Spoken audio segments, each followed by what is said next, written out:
Hello सगळ्यांना. तर आज सकाळी सकाळी ना फोन आला पाहुण्यांचा. तर त्यांनी सांगितलं की आम्ही पुण्यात आलेलो आहोत, तर जमल्यास आज तुमच्याकडे संध्याकाळी आम्ही येणार आहोत. तर मग पाहुणे येणार म्हटल्यानंतर 2-3 कामं एक्स्ट्राची घरातली थोडी आवराआवर, स्वयंपाकाची तयारी हे सगळं सुरू होतं. पण म्हटलं त्याआधी मस्त असा निवांत बसून चहा पिऊयात आणि मग कामाला सुरुवात करूयात. वातावरण पण खूप छान होतं, कारण पाऊस झालेला होता. थोडा आभाळ, थोडं ऊन, असं थंडगार वारा, असं छान वातावरण झालेलं होतं. छान मस्त गॅलरीत बसून चहा पिला. नंतर मग किचनमध्ये आल्यानंतर ना पाहुणे बाहेरून आले की छान असं थंडगार पाणी असलं की किती छान वाटते ना. तर मग म्हटलं छान मटका असा धुवून स्वच्छ करून घ्यायचा आणि भरून ठेवायचा, म्हणजे जेवणाची वगैरे वेळ होते ते येतात तोपर्यंत मग छान थंडगार असं पाणी होईल. तर हे सगळं छोटी मोठी कामं करून झाल्यानंतर ना संध्याकाळच्या स्वयंपाकाला सुद्धा हळूहळू सुरुवात करायचं ठरवलं. कारण मग आयत्या वेळेला घाई होते आणि काय, ते आल्यानंतर मग ते पाहुणे म्हणाले होते की आम्हाला आळंदी दर्शन करायचं आहे. तर मग आता पिंपरी चिंचवडमध्ये राहतो आहे, तर आपल्याला देहू आळंदी जवळ आहे इथून. तर मग विचार केला की स्वयंपाक आधी बनवून घेतला तर मग नंतर वेळ जाणार नाही, आणि आळंदीला जायचं म्हटल्यावर थोडा एखादा 1.5 तास जाणारच. त्यामुळे स्वयंपाक करून घेतला ना, मग तिथून यायला उशीर जरी झाला रात्री ना, तरी मग फक्त थोडं भाजी वगैरे काय असतं ना तेवढं गरम केलं ना की मग होऊन जाईल. तर मग मी त्या हिशोबानेच थोडी प्रिपरेशनला सुरुवात केलेली होती. आणि आजचा माझा मेनू होता आंब्याचा रस, कांद्याची भाजी, भजी, पोळी, पापड, असं काहीसा स्वयंपाक मला आज बनवायचा होता. कारण आता उन्हाळ्याचं मग काय स्वयंपाक करायचा खूप मोठा प्रश्न पडतो, आणि आता उन्हाळा आहे म्हटल्यावर आमरस पोळीचं जेवण खूप छान होते आणि येणारे पाहुणे पण खूप आनंदाने आमरस पोळीचा स्वयंपाक खातात. आणि आमच्या गावाकडे आमरसपुरी किंवा आमरस आणि पुरणाची पोळी असा स्वयंपाक पण काही भागात असतो, पण आमच्या गावाकडे पोळीच खाल्ली जाते. आणि कधीतरी काही वेगळं असं करायचं असलं तर जे ज्वारीचं पीठ असते ना, त्याची अशी खिशी घेऊन पोळी करतात. तर ते वेगळा प्रकार आहे तो. तर तो एखाद्या व्हिडिओमध्ये शेअर करणं झाला तर मी तुमच्यासोबत नक्की शेअर करेल.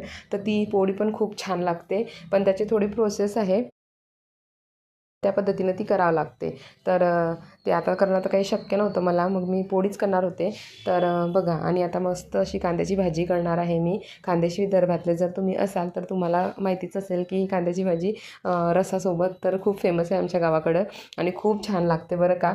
फक्त याच्यात एवढा टास्क आहे, कांदे कापण्याचाच खूप मोठा टास्क आहे, तेच मोठं मुश्किल आहे. पण तेही काम माझं या विडीने खूप सोपं केलेलं आहे. ही ना अंजलीची विडी आहे, भांड्यांच्या दुकानामध्ये इझिली अवेलेबल आहे. आणि ऑनलाईन जर मिळत असती ना तर मी लिंक शेअर करता आली तर डिस्क्रिप्शनमध्ये नक्की शेअर करील, जर कुणाला हवी असेल तर. काय खूप छान आहे आणि मल्टीपर्पज यूज आहे याचा. मला सुरीचं अजिबात काम पडत नाही कधीतरीच, फक्त ज्या गोष्टी अशा वातूड आहे, कापल्या जात नाही ना पटकन, त्यांच्यासाठीच मला काम पडतं. नाही तर ही खूप छान, आणि असल्या काही गोष्टी कापण्यासाठी तर खूपच मस्त आहे. तर बघा, आता असा सरळ सरळ उभाच कांदा मी काटून घेत आहे भाजीसाठी.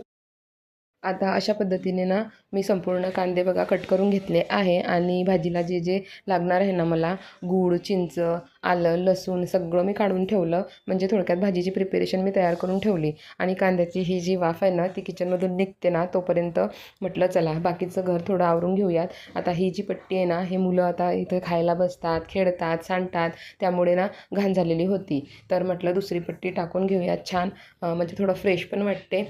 आणि थोडं बेडशीट टाकलं ना की आणखी छान लूक त्याला येतो. तर रोज काही मी त्यावर बेडशीट टाकत नाही, कारण ना मुलं खूप घाण करतात आणि बेडशीट खराब होऊन जातात. मग म्हणून मग ज्या जागी ना मुलांचा जास्त संपर्क, जिथं खेळतात, खातात, सांडतात, तिथं मग मी हे ब्लॅक कलरच्या पट्ट्या आहे ना माझ्याकडे 2, मी त्याच अल्टरनेट 2-2, 3-3 दिवसानं चेंज करून करत असते. म्हणजे त्यांना पण त्यांचं मनमोकळं खेळता येतं आणि आपल्या वस्तू पण घाण होत नाही. फक्त कोणी येण्याच्या आधी ना मग अशी 10-15 मिनटं अगोदर प्रिपेरेशन करून घेतली तर छान साधा सोप्पा फ्रेश सेटअप इथं तयार होतो मग बसण्यासाठी. तर अशी माझी प्रिपेरेशन सुरू होती. आणि श्रीनेचं बघा मध्ये मध्ये काय सुरू होतं, त्याला मग खाली उतरवून व्यवस्थित बेडशीट छान अंथरून घेतली मी. आणि मग मला झाडू करून घ्यायचा होता एक वेळा, मस्त घराला पोछा करून घ्यायचा होता, म्हणजे संपूर्ण घर असं छान फ्रेश स्वच्छ होऊन जाईल. आणि मग मला परत परत आता इकडे येण्याची गरज पडणार नाही स्वयंपाकाला लागल्यानंतर. तर त्याच हिशोबानं ही माझी प्रिपेरेशन सुरू होती. आणि गावाकडून येणाऱ्यांचं ना बऱ्यापैकी सगळ्या पाहुण्यांचं देहू आळंदी करण्याची इच्छा असतेच. तर म्हटलं चला आपल्या घरी येण्याच्या निमित्तानं त्यांचं देवदर्शन जर होत असेल, त्यांची देवदर्शनाची इच्छा जर पूर्ण होत असेल, तर ही छानच आहे गोष्ट.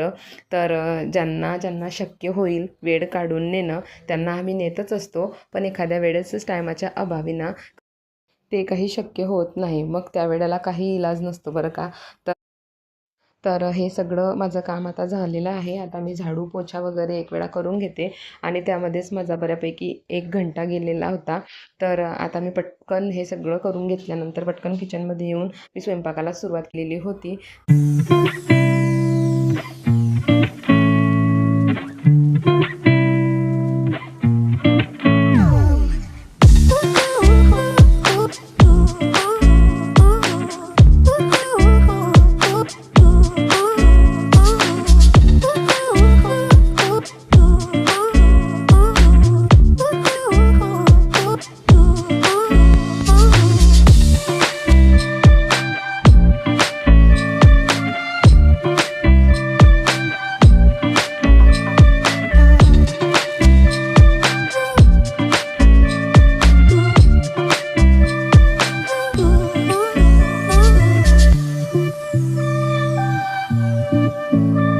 तर हे सगळं करताना संध्याकाळ झालेलीच होती. पाहुणे निघालेच होती यायला, 10-15 मिनिटात पोचतील या हिशोबाने मी आंबे वगैरे काढून घेतले, रसही करून घेतला, भाजी तयार झाली, फक्त भजे काढायचे ठेवले आणि आम्ही येऊन पोचलो आळंदीच्या मंदिरामध्ये. तर आळंदीत आल्यानंतर मग इथं ना थोडा वेळ आरतीसाठी ना मंदिर बंद केलेलं होतं. मग थोडा वेळ तिथे थांबलो आम्ही, 15 ते 20 मिनटं लागणार होते. तर मंदिरामध्ये ना आरतीची प्रिपरेशन सुरू होती, तोवर ना इथं असं भजन वगैरे सुरू होतं. मग तिथं आम्ही थोडा वेळ थांबलो, ते ऐकलं. तिथं आतमध्ये प्रवेश नव्हता, बाहेरूनच असं बघायचं होतं. तर थोडा वेळ होता, तर म्हटलं चला थोडं मागे पुढे फिरून घेऊयात मंदिराच्या, जरा वेळ मुलं पण खेळतील. आम्ही थोडा वेळ बसलो तिथं आणि श्रीनय आणि मयंक बघा असं त्यांचं पडापडी इथं सुरू होती. मग 15 ते 20 मिनटं झाल्यानंतर ना आरती वगैरे झाली, सगळं झालं आणि दर्शनाची लाईन सुरू झाली. मग आम्ही दर्शनाच्या रांगेत लागलो बरं का दर्शनासाठी आणि 10 ते 15 मिनटात आमचं दर्शन एकदम छान शांततेत झालं. मग तिथून आम्ही घरी आलो. घरी आल्यानंतर जेवणं वगैरे आटोपली, रात्रीच झालेली होती आणि दुसऱ्या दिवशी सकाळी सकाळी उठून ना मग त्यांना देहू करायचं होतं. तर हे म्हणाले की मला वेळ आहे थोडा, आज एवढं ऑफिसमध्ये लोड नाही आहे, त्यामुळे मग देहू होऊन जाईल यांचं. तर मग आम्ही त्यांना देहूला घेऊन गेलो. तिथं छान मस्त गणपती बाप्पाचं सुंदर मंदिर आहे, तिथं दर्शन घेतलं आणि पुढे मग मंदिराकडे निघालो. तर हे आहे देहूचं मंदिर, बऱ्याच जणांना माहितीच असेल. तर खूप छान आहे बघा, हा दरवाजा खूप छान याचं काम केलेलं आहे, खूप सुंदर दिसतो.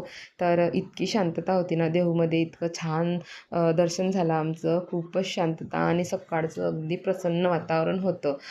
खूपच शांतता इथं होती. अगदी काहीच किलकिलाट नव्हता, अगदी शांततेत आरामात दर्शन आमचं इतकं छान झालं की काय सांगू. तर 5 ते 10 मिनटातच आमचं दर्शन झालं बघा. गाभाऱ्यात आतमध्ये तर काही फोटो घेऊ देत नाही, पण मी बाहेरून जेवढं शूट करता आलं तेवढं करण्याचा प्रयत्न केला.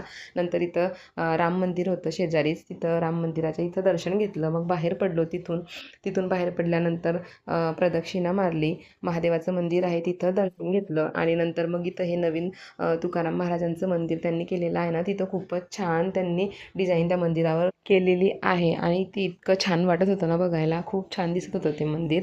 आणि हे बघा सद्गुरू श्री संत तुकाराम महाराज शिळा मंदिर म्हणतात याला. तर येथंही आम्ही दर्शन घेतलं आणि मग बाहेर यायला निघालो. बाहेर येण्याच्या आधी त्यांना काही फोटोज काढायचे होते. आता कधीतरी आले म्हटल्यावर आजकाल फोटो तर कॉमनच गोष्ट झालेली आहे. तर त्यांचे काही फोटो आम्ही काढले आणि मग नंतर इथं हे जे महाराजांचं घर आहे ना, जे इथं आलो आम्ही दर्शनासाठी, इथं आलो, दर्शन घेतलं आणि मला इथली पाटी काही दिसती नव्हती बरं का, की आतमध्ये फोटो काढून नाही. मी कॅमेरा सुरू केला, नंतर माझं लक्ष गेलं का कोपऱ्यात पाटी होती, की इथं मनाई आहे. पण आता केलं आहे शूट तर तुमच्यासोबत शेअर केलं मी. तर तिथून निघालो, तिथंही छान मस्त गर्दी अजिबात नव्हती, त्यामुळे खूप छान दर्शन झालं आमचं. तिकडनं निघून मग आम्ही घाटाकडे गेलो. इतकं छान हे संत वाहणारं पाणी ना इतकं छान वाटत होतं आणि सकाळी सकाळीचं वातावरण फ्रेश. तर खूपच छान. मग थोडा वेळ आम्ही इथं घाटावर घालवला.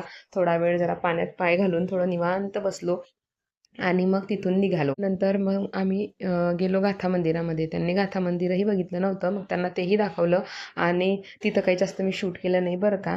तेवढंच थोडं बाहेर निघतानाचा एक सीन शूट केला. तर आजच्या व्हिडिओमध्ये बस एवढंच. तर भेटू अशाच एका नवीन व्हिडिओमध्ये. तोपर्यंत सगळ्यांना बाय.